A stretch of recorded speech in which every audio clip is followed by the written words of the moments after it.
Hi, my name is Sabrina, and I'm the head of coaching at Mochary Method.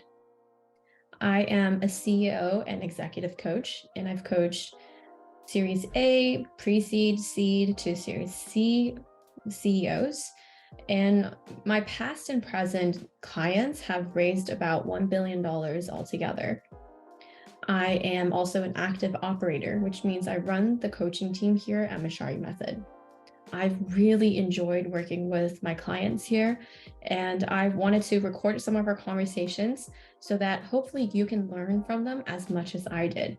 And today I have a conversation with Ali, who is doing an amazing job taking his company Agentnoon from 0 to 1 in a really short amount of time. And I think he's an extremely clear thinker, a wonderful human, and I hope you enjoy our conversation. So my name is Ali Nawab. I am the CEO and co-founder at Agentnoon. Agentnoon was started 12 months ago, and it solves a problem that has been very close to my heart. At a very high level, what we do is we take a company's revenue and we attribute it to groups of people within that business, and then we help make better decisions around how to keep doing more of the things that are working and stop doing the things that are not working. We've had a fantastic year. We were part of Y Combinator in its W22 batch, which was January to March. And we've gone from 0 to over 30 customers. We've got some really passionate, loyal customers that say things like they would punch somebody if our product stopped working. And overall, it's a product that solves a problem that I've had for as long as I can remember, being a startup founder. So it gives me a lot of joy to work on it every day. That's awesome. And just so everybody gets to know you a little bit more personally, what is something that people may not know about you right away? I'm an introvert. So a lot of people that have met me in social or professional settings are quite surprised to hear that, because they almost always peg me as an extrovert. But really, I like being by myself more than I like hanging out with people. But that's I think surprising for me, for me quite a lot. I can attest to that because as we were working together, what I know about you is that you're out there selling all the time, and you would have these crazy days of 7, 8, 9-hour meetings, and you do seem energized by that. So that's very interesting. And of course, I know you love your meditation practices and you have your own practices. So Agentnoon, it's just been an amazing ride, but I also know that this is not the first time you started a company. So maybe tell me a little bit more about what happened before. My last company was an on-device machine learning company. So I'm engineer by background, always like building things, always like solving problems. The last company was an on-device machine learning company. It originally started as wearables, and I was a first-time founder, so I made every single possible mistake that a first-time founder can make. Some of the really good ones were I started the company with 6 co-founders, thinking that we would go faster because there's more people. It's not the case at all. After the Apple Watch came out, it quickly became very clear to me that we were not going to be relevant in the hardware business, so we pivoted to software. And we built a bunch of machine learning models that would work on small microcontroller-based devices. And what that meant was we had built these models that would work with very little memory and very little disk space. And everybody else in the market was coming from these massive, unrestricted cloud servers, and they were trying to fit them onto a mobile phone. A mobile phone was like abundance, right? So in many cases, we were 1,000 times better than the comparable. And the business cases were things like, how do you figure out who the bad drivers are and then send them to the bad customers in a marketplace so that the bad drivers and the bad customers self-select out of the system? It was really great. It was very sort of neat, and it created a lot of direct ROI. It's just that we had no leverage over our customers because we were an SDK embedded deep into a mobile application, which they could build on their own. It's just that we had built one and it worked, so they've continued to work with us. So the natural sort of exit path for that was to get acquired. So we were acquired, I want to say about 4 years ago, and then I joined the acquiring company as the CTO initially, and after a little bit of time, they discovered that I had a really good knack for product. So they said, why don't you become our chief product officer? And I said, I don't know what the product managers are supposed to do, because I know how to build. I think I know how to sell, but I don't know, like this middle stuff kind of sounds a bit more like a project manager type of thing, which is not something that I get excited by. Anyway, they convinced me to join as to kind of take on the product role. And it was a really exciting journey, because I also then got to look at the product manager's view of the world. And I realized there's so much value in doing that, particularly if you're a technical founder, figuring out what the technical dependencies of a sort of seemingly non-technical decision, and then isolating the sort of experiment to really be frugal in terms of resources that you need to invest to figure out what the truth is, was really energizing for me. And I think to kind of tie this back to what you said earlier, while I am an introvert, I have this real deep desire of figuring things out and finding out what the truth is about something. So for me, a lot of the sales conversations are exciting and energizing, because I'm always learning some new behavior or some new data point that'll help me make a better product and a better system. It's usually the sort of,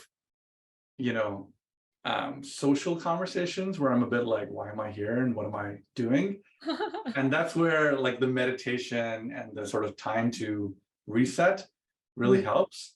But I could spend like 12 hours with a customer watching them use our product and talking to them about it and sort of getting them to verbalize their thought process and be super happy doing it, right? So I think there's types of conversations. Yeah. Like, I particularly despise weddings, because like there's really no agenda. There's just a bunch of people mingling. And by culture, their weddings are huge, right? So there's like a couple hundred people that you don't really know, and you're probably not going to see them again for a really long time, talking about the most like, commonplace things, because there's really very few common things to talk about. Those for me are particularly challenging. Okay. Well, note taken. No more small talk for you when I see you next. But I have two takeaways hearing this. One is you've been an engineer.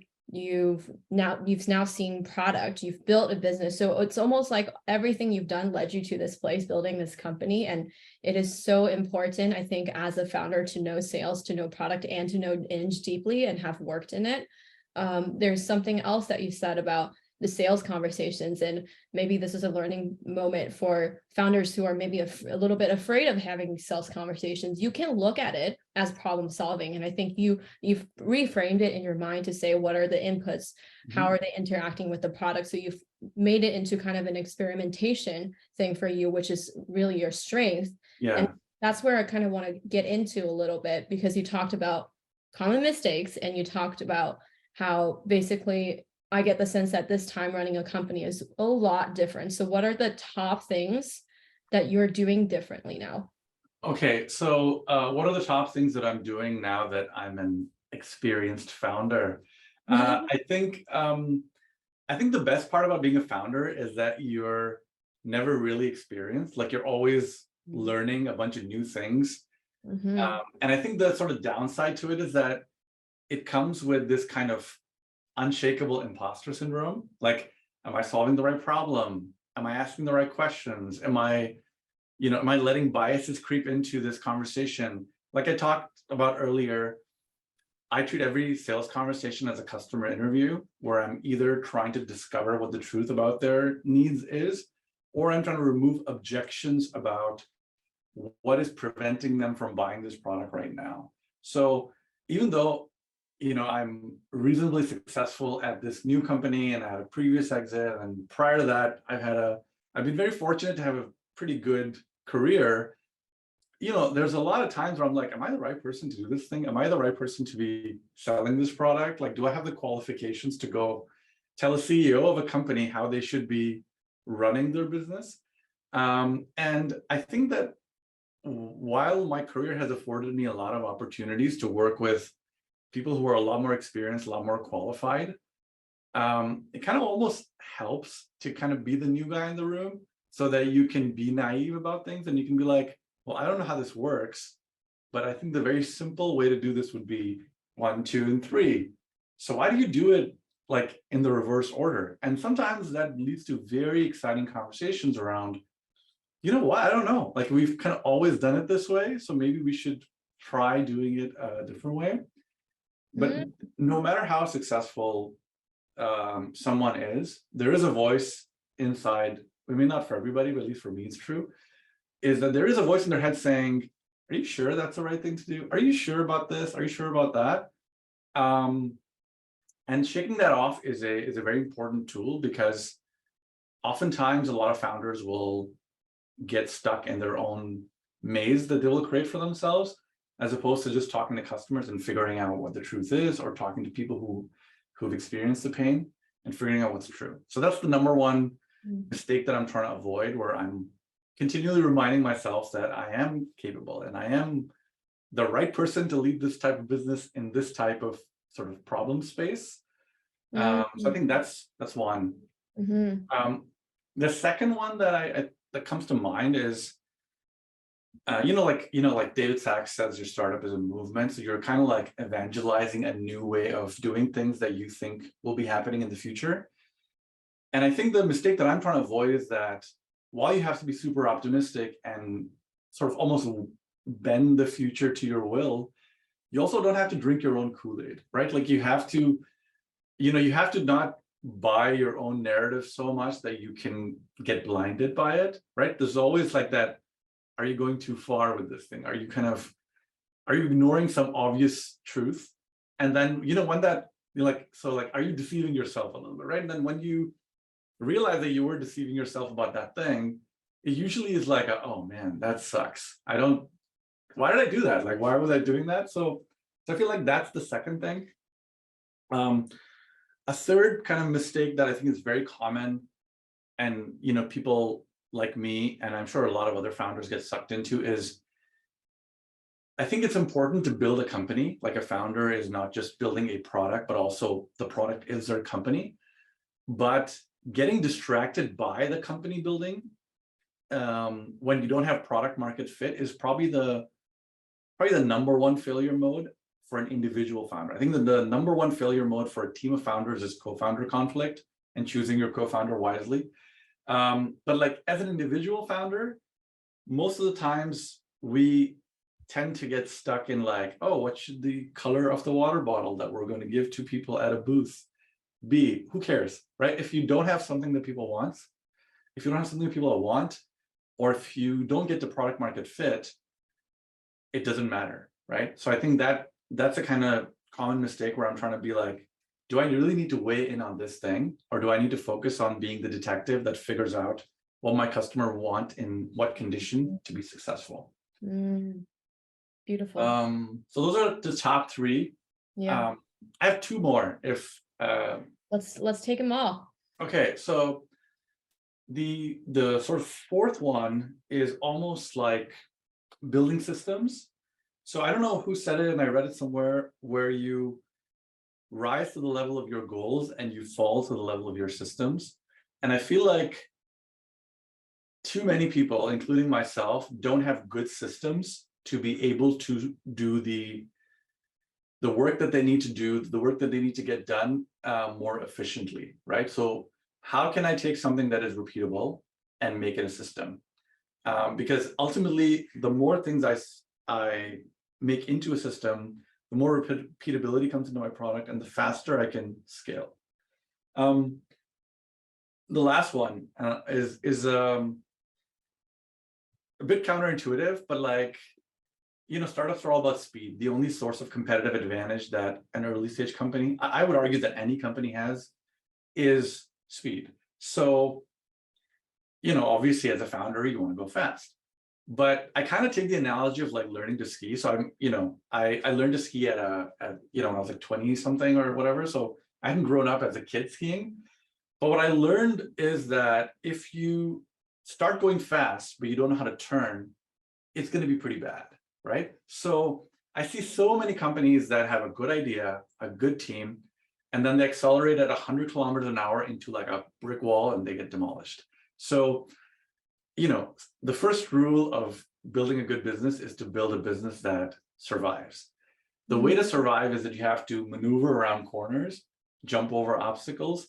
If you don't know how to jump and you don't know how to maneuver, and you just know one mode, which is to go fast, it's going to be pretty painful, and you won't be able to learn as quickly. So I think going slow in the beginning to be able to go fast later, or learning to turn before you start to go fast, helps somebody learn how to ski. It also helps a founder build a business that is more lasting. Wonderful. Wow, there's so much goodness here. I love how you gave such concrete examples. I think there are a few things I want to draw out a little bit and a few things I want to follow up on. I think the first point you talk about imposter syndrome, which is something I think is very hard to articulate at times, because sometimes it can be as loud as, what are you doing here? And sometimes it's less obvious. It can act as, hey, I feel resistant to have a conversation with an employee and I don't know what to say. It can come up in so many ways. And I think on one hand, you're using imposter syndrome to your advantage to say, I am a beginner. I am going to ask a lot of questions. On the other hand, I hear training of your mind to say, I am in this space. I acknowledge I'm in an imposter syndrome place. Let me validate myself. And also let me refocus on the right questions to ask. It's probably a better use of my time to actually tackle these business problems, right? Yeah, absolutely. I think embracing the fact that you don't know is a lot more powerful than being paralyzed by it. And I think the sort of first time it starts to happen, you're like, well, I don't know if I should do this thing because I don't know if it's the right thing to do.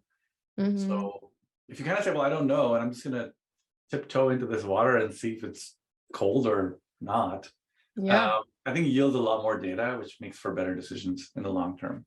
Yeah. And in order to do that, and I think that's something that's really wonderful about you, is to really put your ego down and shine with like true curiosity. What is really happening here? And I think ego does go into some other themes that I'm hearing. I think you talk about believing in your movement, but also not drinking your Kool-Aid so much. You talk about watching for company building, but not too much, but focus on product market fit and watching out the corners. I hear a lot of self-awareness, being aware of what you're thinking about and thinking about what you're thinking about. So having some kind of critical mindset to how you think. And I think you're one of the people that I have ever worked with who does this extremely well in such a objective and non-judgmental way. So how do you do that? I don't know. If you were to guess, how do you I think there's like I mentioned before, I have an enormous amount of curiosity, so I'm always kind of trying to figure out non-obvious things. And luckily, I kind of found startups, right? Because startups are an area where people who like to seek non-obvious things are rewarded a lot more than people who don't. I think there's 2-3 things, right? Like part of it is like I have this sort of system designer mentality. I don't know how to describe it, but like if you have a system, it's usually made up of many different things, right? And then beyond like some like very complex systems, you can take a system and then start to kind of take parts away and figure out what the only thing that matters right now about that system is, right? People will call that first principles thinking. Somebody would call it like deconstructing, or like taking everything out and putting things back in. So I actually very much enjoy that, right? So if there's a problem, well, the first thing about a problem is this a problem worth solving, right? Like Matt talks about type 1 and type 2, the reversible and irreversible decisions. I think that for most founders or many successful people, there is usually one really big goal, right? So like if I talk about myself, my goal is to build a product that people really want. So then when I look at a problem, I'm like, does this problem relate to the thing that's my goal? And if it doesn't, then I should figure out a way to like not solve the problem, like just get rid of the problem by either saying, why don't we not do this and then we don't have the problem altogether, or delegating it to somebody But let's say it is a problem that I think is worth solving. Then I kind of want to be able to say, how do I deconstruct this into the 5, 10, 20 variables that make for this problem? And then out of those variables, how do I stack rank them and say, this is the most important thing? If I unlock this, I unlock the next level or the next stage of the game or whatever it may be. So almost like treating the problem as a game where you take something very complicated, you break it out, you rank them, and you say, this is the most important thing. If I solve this, then a lot of the other things don't matter, right? So I just enjoy doing that. Like I get a lot of energy from it. And I think that helps solving for problems that are not so obvious or that don't have obvious solutions, because startups have to be fairly non-consensus, right? So you have to do something that the world kind of thinks is not really possible with the current market conditions and technology and whatever it may be. But there's something in there where you can be like, okay, well, I think if this was true, then this should be possible. Let me try it out. How do you try that out without spending a lot of time, energy, almost emotion into it? If you can minimize that, and then you can take a bunch of shots at that target, every shot gives you some learning, every iteration gives you some learning. If you can keep compounding those back in, you should have a pretty good and stable answer. Yes. Okay. I think you actually laid out the framework right there for us. And if I'm remembering correctly, it actually starts with goals. What are my goals? And having some really simple goals, not 50 goals. It's from my work, knowing you, it's you've all only given me at most 3 goals at a time for your business. Most of the time is 1 or 2. What are my goals? What is the problem? Is this problem worth solving? If yes, then what are the factors and inputs that are influencing this problem? Okay, now I have the inputs and the factors. Let me prioritize them. What has the most leverage? And then you're using that product mindset to say, what are some experiments that I can run with these factors? What can I learn? And I iterate, I make mistakes, and I go again and again and again, and I get to the solution. Yeah. That's system thinking. That's it. that is it. Thank you for articulating that so well. And I had this insight as you were speaking, is that is exactly what we do in Agentnoon as our product to help our customers who are CEOs with their largest expense, which is usually their people, by taking, like every CEO, I'm not pitching a product or anything like that, but like every CEO wants to take some money, invest it into a couple of activities, and then maximize their revenue, right? So if you can take their revenue and you can say, well, you have $10 million of revenue, and here's the groups of people that made that revenue happen. And here's the groups of people that didn't make that revenue happen, or we don't know what they do. Then you can either take those people and put them to the things that actually create value for the business, or you can find something else for them to do, right? So that is very complicated and hard to do, because if you think about the context of an organization, there are so many people, there's so many variables, there's so many things going on. To condense all that to be able to do revenue attribution so that you can use your revenue to fund your growth instead of having to rely on like tons and tons of outside capital, it just doesn't make sense to me, because and I think that's where our product is really helpful. So thank you for helping me articulate that on this podcast. Well, it's always obvious, I think, to the person listening, because the way you do one thing is the way you do everything. Of course, this is the way you think, and that's the way you build a product. I think it's a really good example that you talked about, literally the product, that's how you built it. And also that's how you want to help people, because when you do that, you go directly describe a path from a problem to a solution. Yeah. And that's what we struggle with. And you did mention, though, if we look at a slightly different perspective about company building, you did mention a few times that having a startup is to have a movement. And you mentioned with Agentnoon, you're trying to almost do things slightly differently and question, why have we been doing things this certain way? So tell me more about that. What have you found? So I think if you think about any business, right? what you would think is that there is a leader in that business. And you can write a very simple equation. You can say, as a CEO, I have one goal, and that goal is to maximize some variable like revenue, profit, etc. To be able to achieve my objective function, which is to maximize revenue, for example, I need to go and spend a bunch of money. I need to go build a team. I need to go buy maybe infrastructure, licenses, whatever. But broadly, the largest expense is the people that you need to employ and deploy. And then as long as the revenue that I create is less than what I'm, spending to arrive at it, and the gap between them is as large as possible, I've got a very successful business, right? Like I'm oversimplifying this, but now you have a bit of a math equation, right? And then what you want to say is I've deployed this revenue, I've deployed these people into 3 buckets, and one of those buckets makes all the revenue, and the other 2 buckets don't make very much revenue. Now, I could still basically say, look, this is a long-term bet, and in 2 years, the other 2 buckets are going to come in and they're going to create a lot of value for me.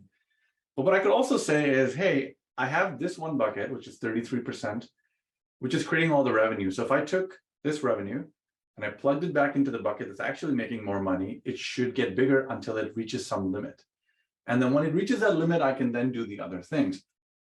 What I'm bewildered by, and I've been kind of like always been confused as to like, this is how planning or workforce planning or business planning should be done. But as I look at so many companies, it's almost like we are doing a lot of work. Like there's a lot of form, but there's very little essence, because we don't really arrive at that simple conclusion that I showed with that equation. Instead, we're spending money on a lot of stuff that maybe doesn't need to be spent, right? I mean, it's a very controversial position now around what Elon Musk is doing at Twitter, but like he's taken the company and he's drastically reduced the number of people. Seems like it's still working, right? I mean, we don't know, maybe in like a year later, all the wheels come off and it goes up in flames. But I think that capital is, as long as capital is a scarce commodity, you want to be able to do more with less. And that's what differentiates the absolute winners from everybody else. But I kind of feel like we've been in this weird 10-year cycle or something like that, where capital is almost free. Like you can go and raise a whole bunch of money, spend it on a whole bunch of stuff, and then hopefully one of those is like a humongous success, and that revenue from one of those things that looked like an absolute dog for the first 2 years or 3 years or 4 years is a power law distributed sort of contributor of revenue. It does happen in a lot of different products. But broadly, I think the question I ask a lot, right? And the question I ask sometimes our customers these days, I say, what if you could only use your revenue to fund your projects? What would you keep doing? What would you stop doing? And then the things that are not directly attributable to revenue, you need to invest in. How much do you want to invest, and for how long, and what are the metrics that you want to see? So I think that's kind of how I think about it. But it seems pretty novel thinking, which is kind of surprising sometimes. Wow. I mean, I certainly have. I have never heard you describe it in such an in-depth way. And now I'm understanding you're actually trying to make a software to teach founders how to make better decisions about their business from a almost like first principle kind of thinking, because you want to make more money. Yeah. Then this is what we're going to do with our biggest expenses around people. Yeah. And I think it's compounded because a lot of the existing business processes have not evolved as quickly as the organizations of today have evolved, right? So if you look at like 20 years ago, right, there was a factory, there was, let's say, an HR department in that factory and a finance department in that factory.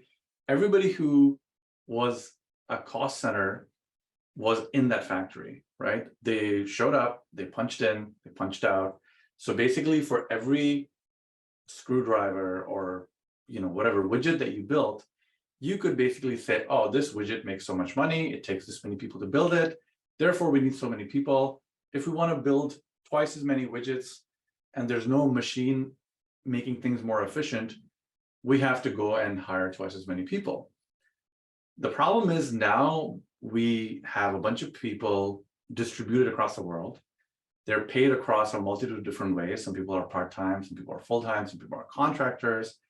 So it's very hard to make sense of all of that data to be able to get a really clear single source of truth. So I wouldn't go as far as saying I'm teaching founders how to make better decisions, but I am sort of like, I think my product is the equivalent of like a truth-seeking missile that goes through the company, vacuums up all the data, cleans up all the dirt, and says, here's what you're doing, you know, here's what you spend, here's what you make. And look, there's a gap. Now you have to do something about it. You can say, I want to keep it like that because that's my strategy. I'm trying to, you know, leapfrog people in 2 years or 3 years or whatever it may be, which is fine, just totally okay. But I think it's very hard and very time consuming for a leader of a business to be able to say, this is exactly what we're doing. And that's really where we're getting so much traction, that despite all the things we say, customers still buy our product and use our product and drive a lot of value from it. Well, let's talk a little bit about that, because it seems like you've been able to hit a lot of true validation from the market and from customers. So what are some objectively big wins that you've had so far? Ooh, okay. So what are some objectively big wins that we have had so far? You know, I think the sort of very simple way to describe, like YC's motto is like, build something people want, right? So when we started 12 months ago, we had 0 customers. We had built like, you know, we were building something that was interesting and useful, but it was a lot of like, you know, like now I can describe to you in a lot of detail as to where and how the value is created. I can tell you things like, hey, if you're spending, you know, X dollars, we can probably save you 5 to 7% of that just by removing the inefficiencies that come with it. In the beginning, it was very much like we were throwing a whole bunch of darts, right? We were throwing darts, and then our customers were smart enough to be like, oh, I think here's how I can drive some value from you, but it's really not what you're saying it is. It's something completely different, right? So listening very intently and making sure that we could understand what is the problem and asking what the person was thinking was very interesting. I think the objective win here is that if you look at an organization and you look at the CEO, and then you look at the HR function, and then you look at the finance function, and you look at the people like the GMs and VPs who actually do the work, they're all very siloed, right? They all want very different things. So it's been traditionally hard to solve this problem because they all want different things. So if you build a product that meets the needs of one stakeholder, but you ignore everybody else, it doesn't work. If you build a product that kind of meets the needs of everybody, it doesn't really work because it's like a very, you know, it's like satisfactorily okay, like it's a mediocre product. So I think the objective win is that for almost all of our customers, we can line up the leadership team and they all drive a lot of value from the product, a lot more than they did before. And it's different, but it's all tying the same thread. So I think that's a really big win. We're now able to quantitatively say how much money we're going to save a customer by removing a lot of the inefficiencies that come with all of what I've described, which is really a profound learning. And it was a lot more than I thought it was going to be initially when we started the business. So now we get customers, like once customers are active and they're using the product a lot, they're like, you know what, you should charge more money for this thing. And we're like, well, we will, but like we're still kind of figuring out what's the truth here and what's working and what's not working and so on. So I think we've learned at a very high rate. We've learned a lot of things about what are the incentives that drive the CEO? What are the incentives that drive a people leader? What are the incentives that drive a finance person? What are the incentives that drive a GM or a business owner? And when they are activated, what that means is if the product's not working and they're upset because they're like, I'm trying to do this thing and your product is not working, what's going on? And you're like, sorry, we're making an update and we broke something. So that's really good. It gives me a lot of confidence that what we're building is important and it's something that people want. Well, I'm going to jump in here because that's something that's really important and different. That you just said, if the customer is activated and mad because you push out an update, you got excited.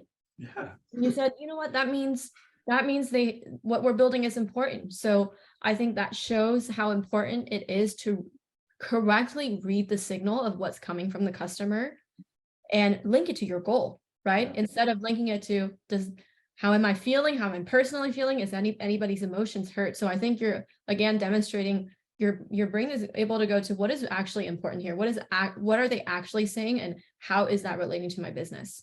Yeah. I think about this a lot, right? Like, I think what makes for a successful founder is a couple of very simple things. A, they are incredibly persistent, right? So they are okay with trying and failing and continuing that until they hit some sort of value that would be otherwise digging too deep for somebody who was kind of like somewhat attached to a problem to find out. Two, I think they ask great questions. They ask themselves and they ask their customers and their team fantastic questions.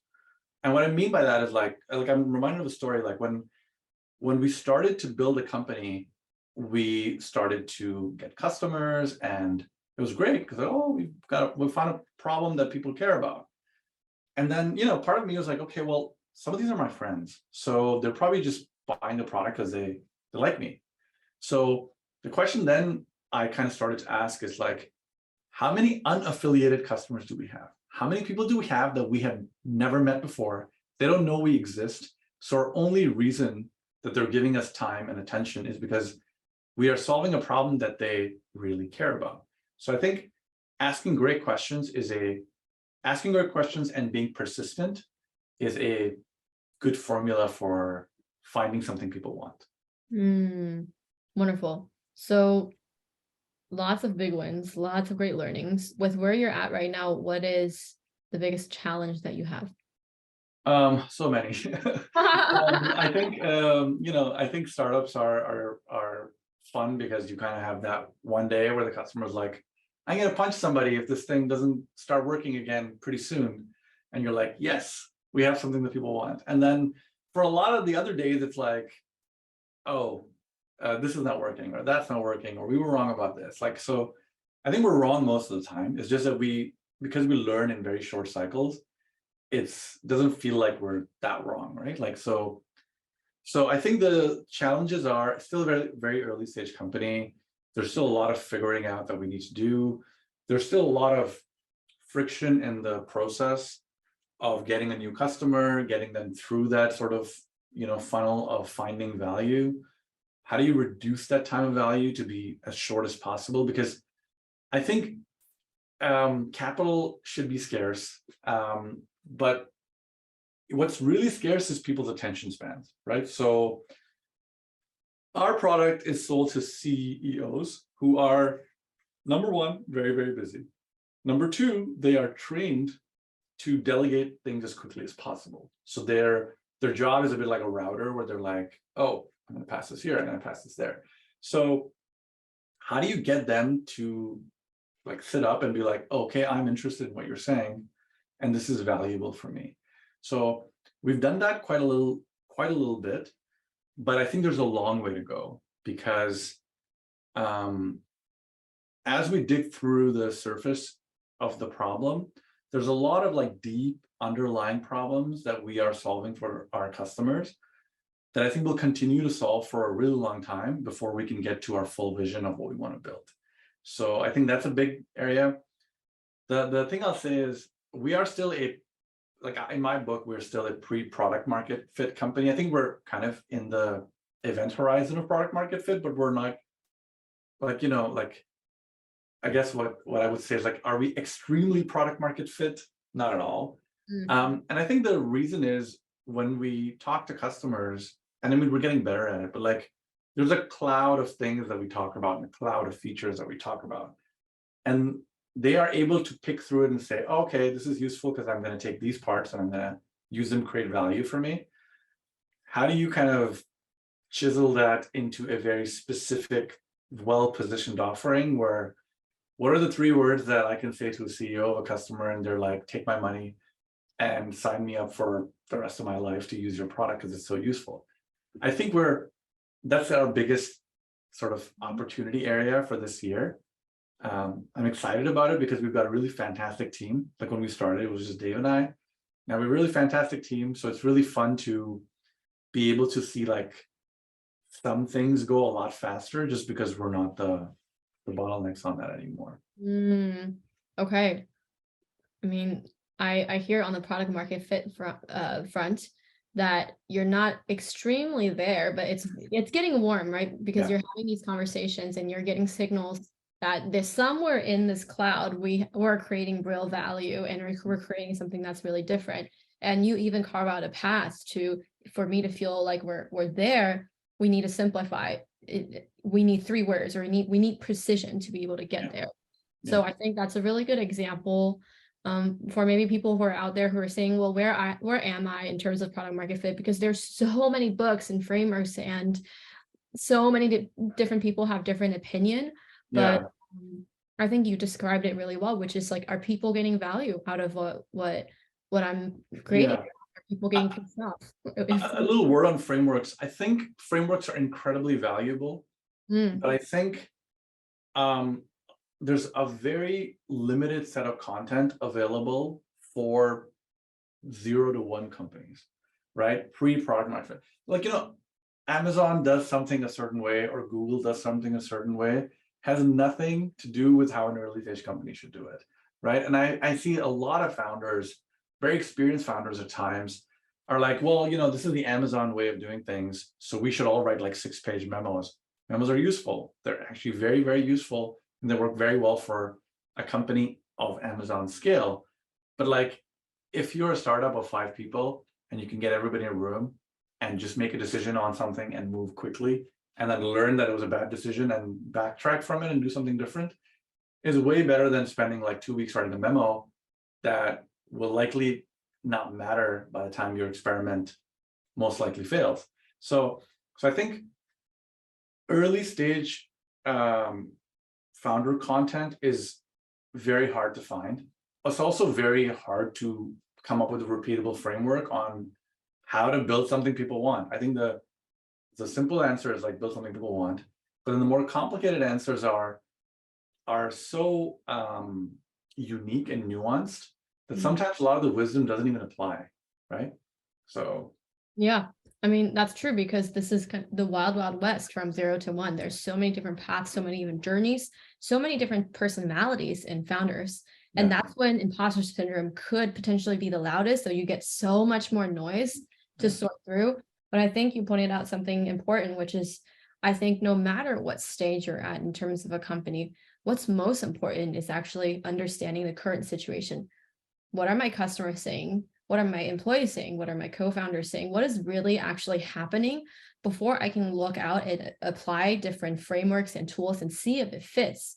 And even with Mochary Method, I think the benefit of sometimes I discussing it with the client is let's see if it resonates with you. If it resonates, then what is the actual application that works with you and your team? And if it doesn't, why is that?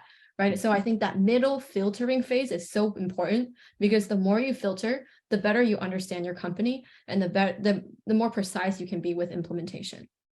You're 100% right. I mean, as you say that, kind of the thoughts that come to my mind are, it's a bit like sort of riding a bicycle on a very like narrow track.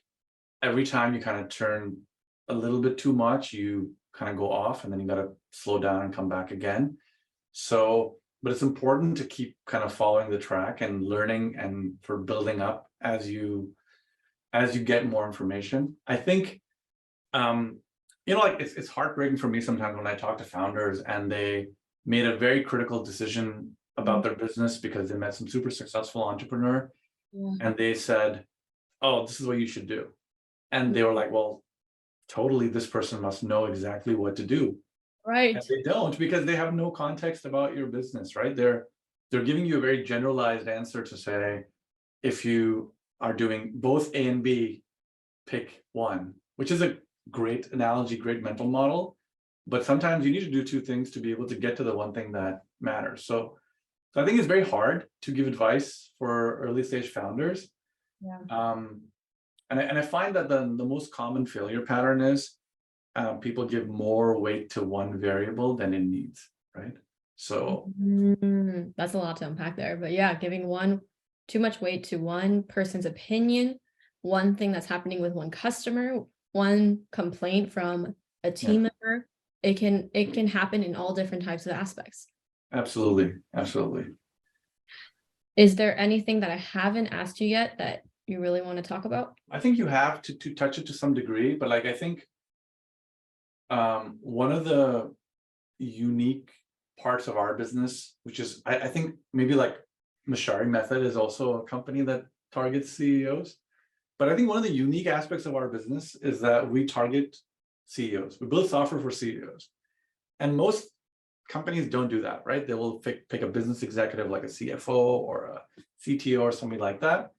So in doing that, I've learned a lot of stuff about CEOs that I think is also helpful to understand how top performing CEOs think and how they operate. So if that's interesting, I could talk about that for a couple of minutes. Yeah, of course. Okay.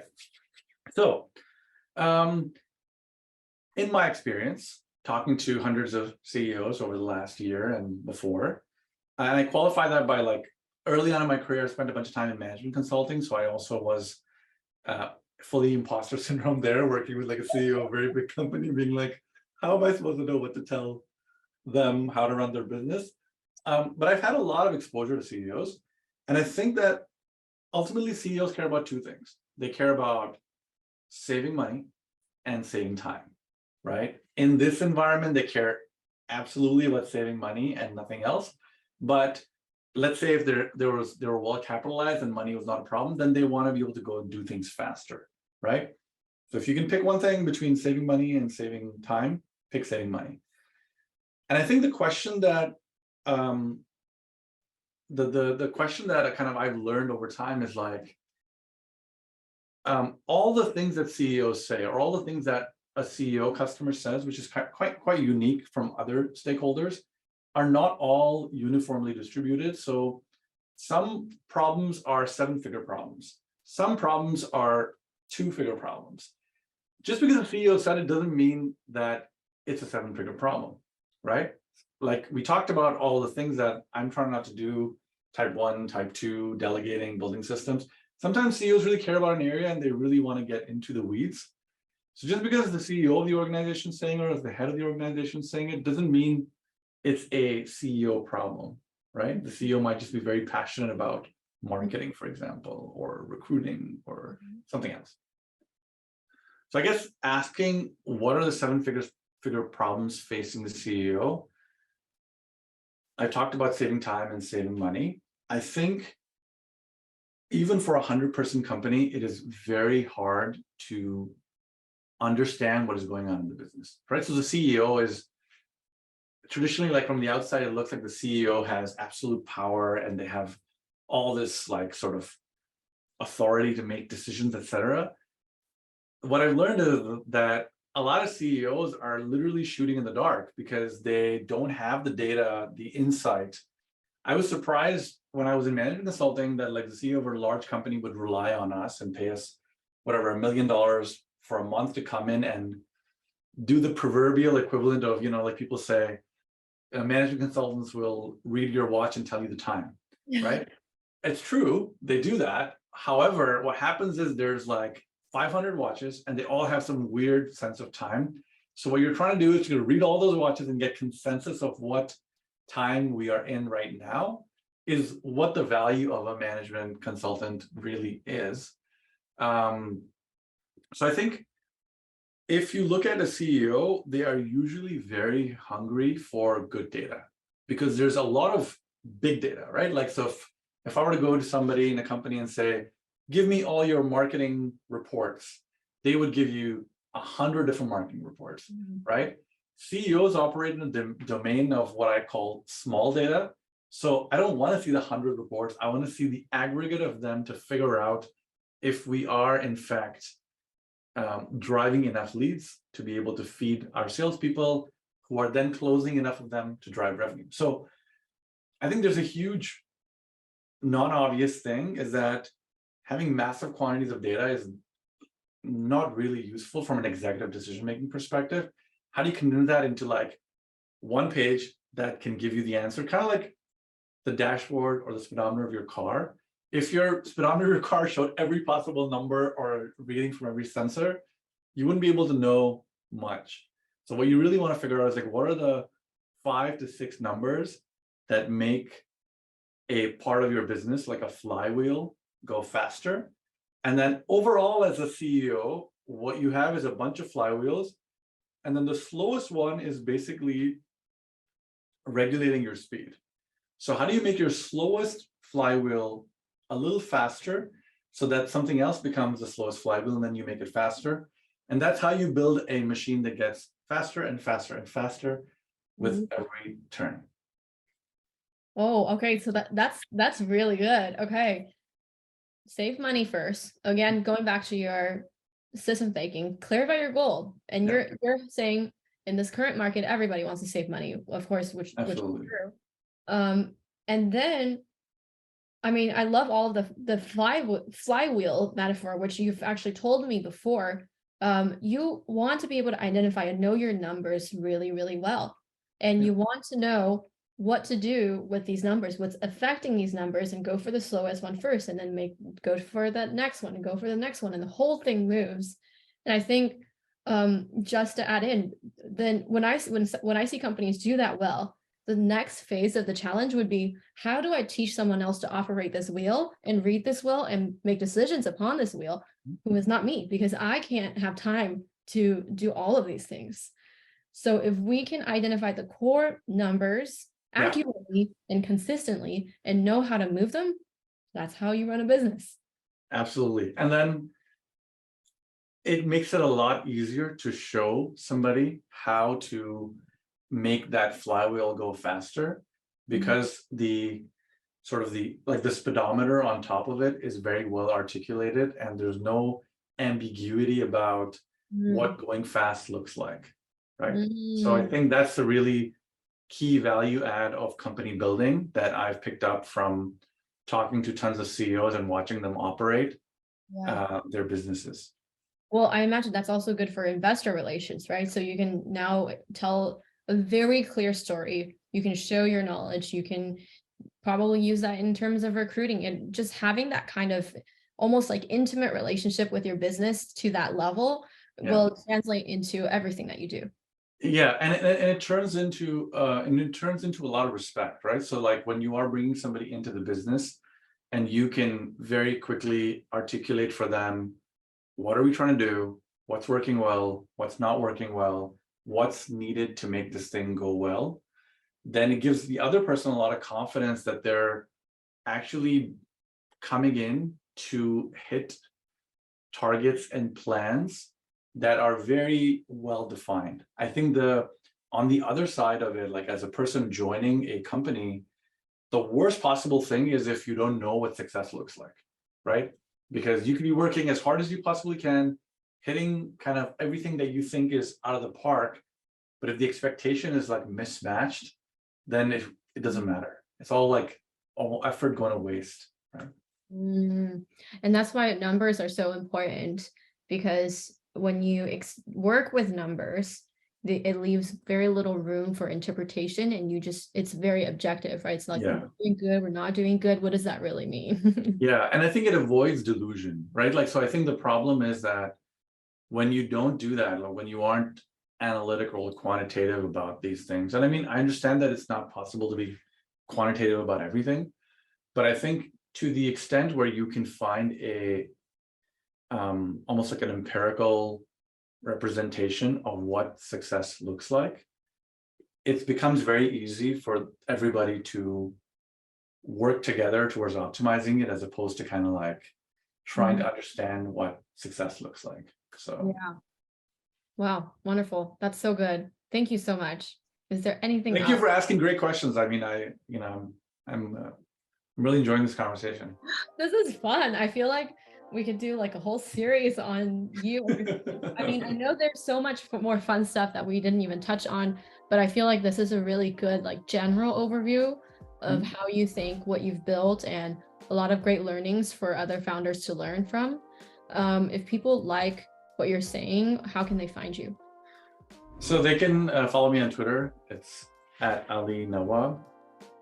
They can go to our website, which is agentnoon.com. And then, I'm usually, I like helping and working with founders through their toughest problems. So if you want to find me on the internet and send me a DM, and I'll try my best to be the thought partner to help people figure out what really makes their business work. I really enjoy doing that, and I think it gives me a great sense of purpose.